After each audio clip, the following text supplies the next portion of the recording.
Welcome to Donmar TV News Channel. Okay, grabe itong good news ito guys. Okay?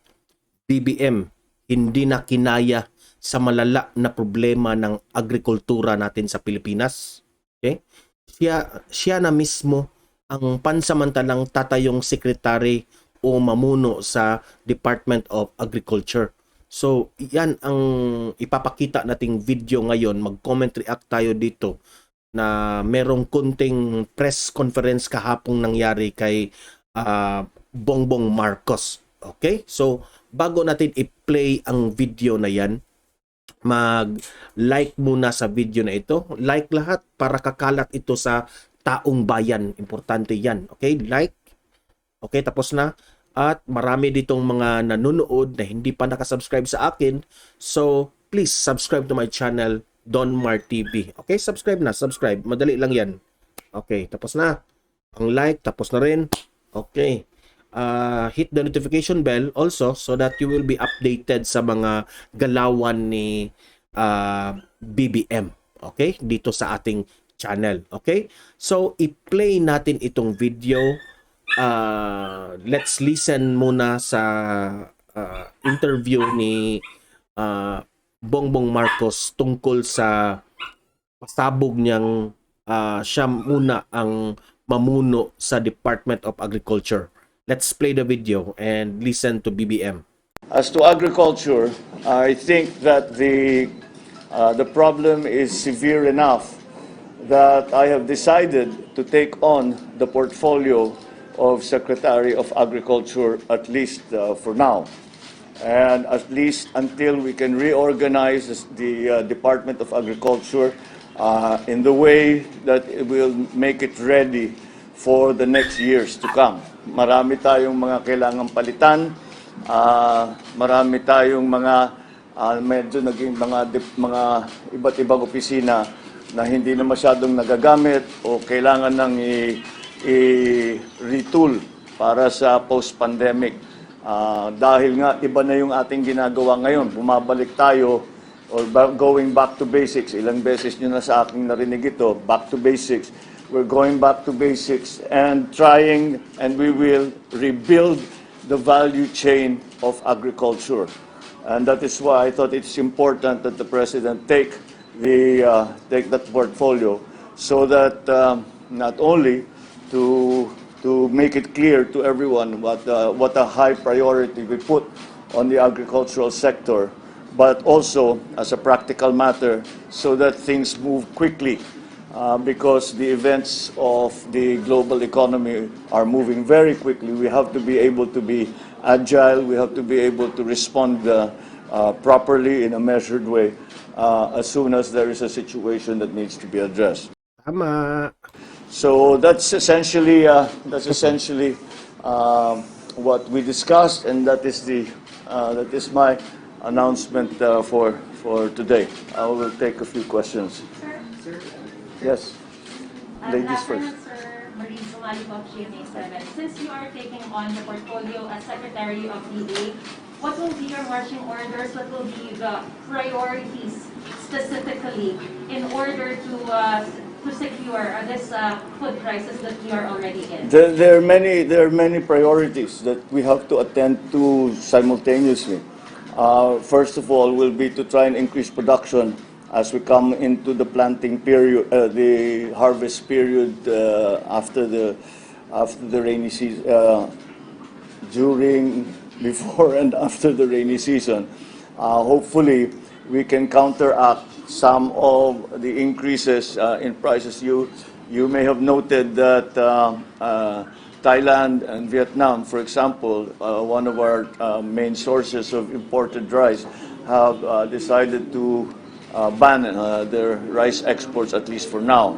So we have to compensate for that by hopefully by increasing production here in the Philippines. So that's one. The other priority, which is equally important, although it is a long-term process, is the restructuring of the Department of Agriculture.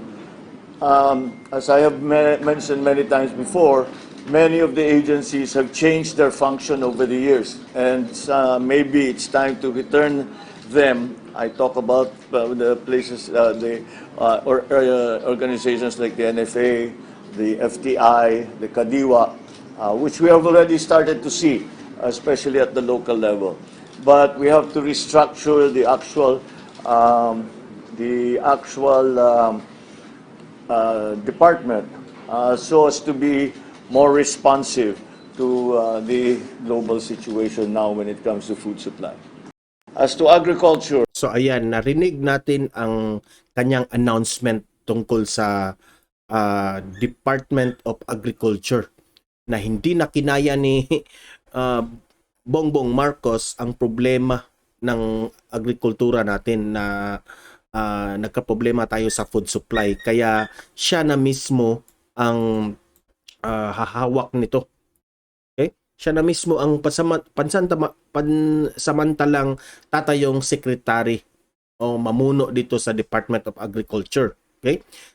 Sabi niya, okay, i-explain natin yung video ha.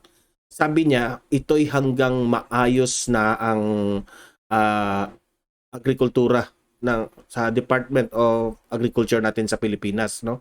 So na-mention rin ni BBM na maraming dapat palitan, no? May mga opisina na di na magagamit at di na kailangan ng kaya kailangan itong i-modify, ha?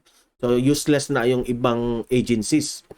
Dahil ito ay dahil raw nag-iiba na ang priority sa natin ngayon na pamumuhay natin.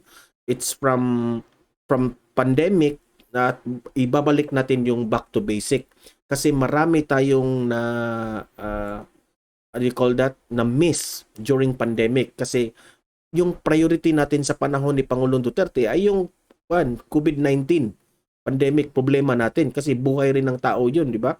So ngayon naman na unti-unti nang bumabalik sa normal, tututukan ni BBM ang back to basic kaya siya na mismo ang hahandle ng Department of Agriculture, no? Si BBM gustong i-rebuild ang value chain sa agriculture natin. Yan ang may sistema yan at tututukan na niya ang value chain sa agrikultura, no? Na-mention niya yan. So ito yung rason bakit siya muna ang hahawak sa DA. Okay? So ganito kaimportante ang Department of Agriculture na priority niya ito. Nagiging practical lang si BBM. No? Ito yung main problem natin sa bansa natin, yung food supply. Ito'y dahil para siya na mismo, no? Maganda ito, president natin, siya na ang nangunguna dyan dahil ito'y para mabilisan ang mga importanteng bagay tungkol sa Department of Agriculture. Kasi sabi niya, ang global economy natin, no, is moving very fast, no? Buong mundo, yung economy is moving very fast. Kaya binalance rin niya yung food supply natin. So, yan, tinimbang niya lahat ng problema ng Pilipinas, ito munang agrikultura ang tututukan kasi medyo na baliwala yung agrikultura natin dito sa Pilipinas. Okay? So, ang mga tanong ng mga reporter, paano niya ito gagawin? Oh? Tanong yan ng mga reporter. So, sabi niya, ang na-mention niya is increase in production. Why? Kasi yung Singapore at Thailand, di na nag-e-export sa atin. Di na nag-export sa ibang bansa. Kasi, kaya nga, may problema sa food supply sa buong mundo. Kaya yung Singapore at Thailand, inuna nila ang kanilang sarili naman, bansa. Okay? Kaya i-compensate niya ang production natin. No? Palakihin ang production sa food supply natin dito sa Pilipinas para hindi na tayo aasa sa ibang bansa. Okay? So, one of the solutions dito, no, pangalawa niyang sinabi is restructuring sa Department of Agriculture kasi may mga agencies nga na hindi na nagfa-function, na hindi na masyadong epektibo. Okay? So restructuring will be one of the solution to be more responsive sa ating food supply. So maganda itong balita na si BBM na ang nangunguna tungkol dito. Okay? Libre kayong mag-comment, mag-react sa issue na ito. Okay? Babasahin natin yan. At ako naman mag-comment react ako dito na masasabi kong gagawin talaga ang lahat ni BBM para lang maiahon tayo sa magandang buhay yung mga taong bayan dito sa Pilipinas. Thank you very much BBM for this. Okay? You are a true leader. So guys, hanggang dito lang itong video na ito. Patuloy nating ipagtanggol itong si BBM at si Inday Sara sa channel na ito. Okay? So see you in my next video. Don't forget to subscribe my channel Donmar TV and hit the notification bell so that you will be updated sa mga balitang kagaya nito. Okay? See you in my next video and God bless everyone.